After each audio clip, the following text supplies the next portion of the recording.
usianya masih 22 tahun. Tapi yang menarik adalah dia musim lalu tampil di sisi kiri sebanyak 10 kali, kemudian sebagai gelandang kiri 3 kali, sebagai bek kanan 5 kali, dan sebagai wing back kanan 2 kali. Jadi dia pemain yang bisa kaki kiri kaki kanan seperti Perisic. Cerewetan ceking kita, nyerewetin apa aja. Teman-teman, saat ini kalian sedang menyaksikan Cerewetin Inter, video yang gue buat untuk ngebahas klub favorit gue, Intermart. Aduh, gue pikir Steven Zhang dan Suning membuat branding IM Internazionale Milano. Ternyata IM itu Intermart. Gue kaget ngelihat berita Bastoni tiba-tiba sudah agree personal term, sudah setuju secara personal dengan Tottenham Hotspur. Walaupun gue cari tahu, ternyata yang ngabarin ini juga namanya nama Twitternya George Ban. Pas gue lihat-lihat juga dia bukan siapa-siapa sih, sebetulnya bukan credible source ya, bukan sumber yang terpercaya. Tapi bagi beberapa supporter Tottenham Hotspur ini orang yang circle satunya katanya. Teman-teman ada yang tahu nggak George Ban ini siapa? Dia yang bilang Tottenham Hotspur have agree personal terms with Alessandro Bastoni over a potential move. Aduh, kenapa gue bilang aduh? Karena Perisic juga mau diambil Conte. Jadi kemarin bilangnya hari Jumat Perisic akan memberikan jawaban ke Inter. Sempat ada yang bilang bahwa agennya Perisic ketika Inter sodorkan 5 juta kontrak 1 tahun udah senyum-senyum. Tapi ternyata diundur sampai dengan 1 Juni. Katanya Perisic ingin ngabarin 1 Juni. Belum sampai 1 Juni. Dikabarkan sudah 1,5. Fabrizio Romano yang bilang ya bahwa 1,5 kakinya si Perisic sudah ke Tottenham Hotspur, dan gue lumayan percaya sama Fabrizio Romano. Cukup bisa dimaklumi, Perisic memang punya cita-cita main di Liga Inggris. Terlebih ini Conte, pelatih yang memang sudah melihat potensinya Perisic. Walaupun dari gue pribadi, Conte nggak ini ya, maksudnya sama Perisic nggak akur-akur banget. Buktinya sempat Perisic lebih milih dipinjemin dan lain-lain. Gue harap Perisic tidak membuat keputusan yang salah seperti halnya Lukaku ninggalin Inter. Tapi biar gimana pun juga gue harus berterima kasih kepada Perisic. Dia menepati janjinya ingin mengakhiri karirnya di Inter sebagai seorang juara. Dia adalah mempersembahkan banyak hal. Dia menjadi salah satu pemain yang hadir di era transformasi Inter dari klub banter era menjadi klub papan atas lagi, untuk klub yang meraih gelar juara lagi, bersama juga dengan Vecino yang sudah memberikan salam perpisahan. Salam hormat untuk Vecino. Gue akan selalu ingat, selalu kenang gol-golnya Vecino ketika ke gawang Lazio yang membuat kita kembali ke Liga Champion, golnya ke Tottenham Hotspur, kemudian golnya juga ke Milan. Luar biasa Vecino. Tapi di dua hal yang sama ya, dua-duanya habis kontrak. Kalau yang Vecino memang tidak diberikan penawaran kontrak lagi, sementara kalau yang Perisic sempat ada pengajuan dari Inter. Tetapi sepertinya Inter Marotta juga berpikir bahwa musim depan Perisic sudah 34 tahun. Kita nggak tahu pemain usia 34 tahun layak diberikan gaji segitu atau enggak, karena di sisi kiri kita punya Gosens yang notabene levelnya nggak sejauh Perisic. Sama-sama level tier atas, top left wing back-nya di Serie A. Jadi kehilangan Perisic bukan perkara yang cukup besar untuk bermain di Serie A. Tetapi kalau kita mengingat ingin bermain di 3 kompetisi supaya kita nggak jomplang lagi, sebetulnya Perisic Gosens ini udah luar biasa banget. Ada isu sekarang berarti kan dibilangnya gaji Perisic akan dialokasikan untuk 2-3 pembelian.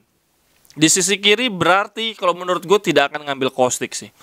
Kita pergi Perisic ngambil Kostic ya berarti di sisi kiri kita bagus banget. Sisi kiri kita luar biasa banget nih kalau sampai Perisic Gosens, Gosens Kostic, itu luar biasa banget. Sementara center back kita kan lemah banget teman-teman. Belum ada kejelasan, apalagi Bastoni kemungkinan dilepas juga. Padahal yang perlu diperbaiki nih lini belakang. Gue sih rela Perisic pergi selama alokasinya bisa membuat lini belakang kita lebih lebih kuat gitu ya. Belum lagi lini depan belum ada kepastian sama sekali Dybala jadi bergabung atau enggak. Gue sebetulnya agak khawatir kalau Bastoni juga pergi ya, karena lini belakang kita adalah lini yang paling perlu diperbaiki nih. Gue nggak ngebayangin musim depan Juventus itu penyerangnya Vlahovic dan Chiesa. Chiesa bagian lari-larinya yang lincah-lincahnya, Vlahovic yang body balance yang bagian serudak-seruduk ya. Sementara kita butuh back yang kombinasi seperti itu. Kemarin ketika lawan Juve, Skriniar bisa tuh ngelapis marking Vlahovic. Nah yang bagian kebut-kebut kayak Chiesa gini kan kita butuh kayak Di Marco. Tapi terus kayak penyerang kayak Tammy Abraham, kayak Arnautovic, mungkin Bastoni masih bisa yang tipikal penyerang back tinggi tapi luas-luas lincah-lincah. Bastoni bisa, tapi ya tetap intinya kita tetap butuh back yang body balance-nya bagus nih untuk ngelapis Skriniar tapi juga bisa ngelapis Bastoni, dan itu menurut gue Bremer banget yang serudak-seruduk, lugas tapi juga lincah gitu dan kuat di bola-bola atas. Bastoni Bremer pas banget, sementara De Vrij dia kan sama kayak gaya mainnya Bastoni ya, yang lebih elegan, positioning bukan yang marking nempel body-bodyan tabrak-tabrakan kayak Skriniar. Gue khawatir ketika Skriniar absen kita nggak punya pengganti yang pas nih. Bremer bisa ngisi keduanya, dan kalau Bastoni pergi malah jadi repot sendiri. Kita kehilangan Bastoni, kehilangan De Vrij juga blunder juga. Kita butuh nih tipikal-tipikal seperti ini. Semoga Marotta lebih bijak sih untuk ngelepas pemain belakang kita. Karena musim depan sekali lagi Juve punya Chiesa, Vlahovic, Milan punya Leao yang tipikal lincah, larinya cepat. Kemudian mungkin penyerang utama mereka beralih dari Giroud ke Arnautovic yang kemungkinan besar dibeli sama Milan. Arnautovic kan sama kayak Tammy Abraham juga tuh, yang tinggi, lincah, bisa lari. Kita butuh yang kayak Bastoni tuh yang kayak gitu. Sementara yang body-bodinya tebel-tebel kayak Vlahovic gitu, kita butuhnya macam Skriniar. Semoga kita punya kombinasi back yang bisa menghadapi banyak tipe penyerang lah, karena musim depan ini luar biasa banget pasti. Kalau teman-teman ada saran nggak? Ada analisis nggak sisi kiri kita kira-kira siapa? Apakah Kostic? Kalau menurut gua nggak sih. Ada yang bilang Cambiaso, pemain Genoa yang degra, kemungkinan dapatnya sangat besar. Tapi setelah gua lihat Cambiaso ini cederanya luar biasa parah. Di musim kemarin aja, di musim kemarin dia absen sebanyak 9 kali. 10 kali berarti 69 hari, sempat cedera lutut, kemudian cedera hamstring selama 5 hari. Jadi 10 kali absen untuk musim lalu. Sebelumnya sempat cedera di tahun 2019-2020, cedera 179 hari. Di 2016-2017 cedera 77 hari. Jadi pemain ini terlalu lama sih, cederanya terlalu sering. Gue khawatir dia akan jadi pemain yang ringkih. Gue gak mau Gosens Cambiaso jadi seperti musim lalu Korea Alexis. Dua penyerang lubang yang diharapkan saling bergantian, rotasi, memperebutkan satu posisi yang sama. Alexis Korea malah cedera mulu, berdua cederanya barengan. Muncullah Lautaro Zeko.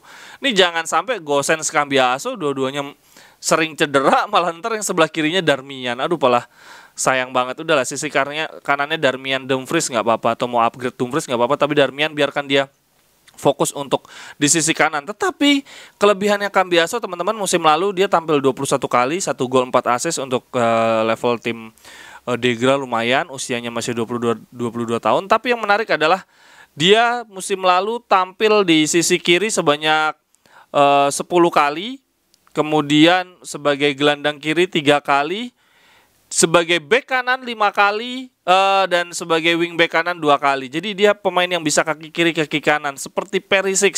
Cuman cederanya ini nggak nahan. Aduh, bahaya. Gue cuman khawatir di cederanya aja sih. Apalagi ya, kabar menarik dari hari ini adalah Lukaku tiba-tiba menghapus keterangan bahwa dia pemain Chelsea. Kemudian isunya dia sudah mengirim agennya untuk berbicara dengan Ausilo. Udah ada fotonya juga. Katanya untuk mendalami kemungkinan perpindahan Lukaku ke Inter. Gue sih nggak bayangin kalau lini depan kita Lukaku, Lautaro, terus Dybala. Wah, berarti kan 3-4-1-2. Satunya ini Dybala mungkin akan ganti-gantian dengan Mkhitaryan. Sementara Hakan Calhanoglu gue nggak tahu nih. Jadi kita kebanyakan pemain nih, bisa-bisa Hakan sama Mkhitaryan jadi nggak kepake. Karena kalau 3-4-1-2 berarti di belakangnya Dybala harus 2 gelandang yang daya jelajahnya tinggi karena Dybala kan agak males ya, dia agak males untuk cover kayak gitu. Mungkin duanya itu porosnya Barella Brozovic pas banget sih. Dua ini kan badak, tenaga kuda gitu. Jadi dia melapis lubang-lubangnya Dybala cukup pas. Tapi kalau kita jadi punya dua pemain yang berkelas dan di bangku cadangan, Calhanoglu sama Mkhitaryan di bangku cadangan, gue sih nggak akan melihat hal itu. Lukaku kayaknya masih agak sulit. Kalau teman-teman gimana?